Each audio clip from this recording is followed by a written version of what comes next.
LED lighting and the emergence of LED lighting has given us a whole different range of tools that we have available to us for different situations.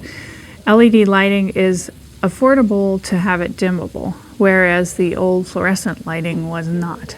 So whenever we wanted to dim a fluorescent light, it meant buying a special piece of equipment for that light fixture.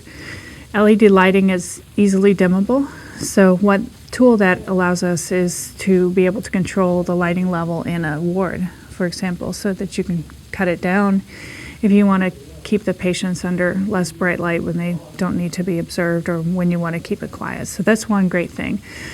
There are a whole explosion of new ideas in lighting for lobbies. We see a lot of different light fixtures, whether it be a chandelier or whether it be a pendant light of some sort.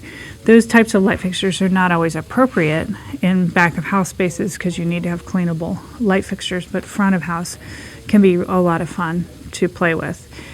We also see that there is a great deal of focus on where the lighting needs to be instead of just illuminating the space.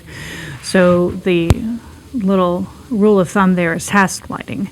Obviously, we use task lighting in the medical field, whether it be over a surgery table or an exam table. We can think about that throughout the hospital and use the lighting where it needs to be.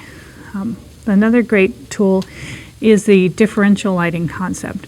So we want to light brighter the space that we want to look into versus the space where we're standing. So we might light an animal housing area more brightly than the space outside if it's an observation area. For example, ICU.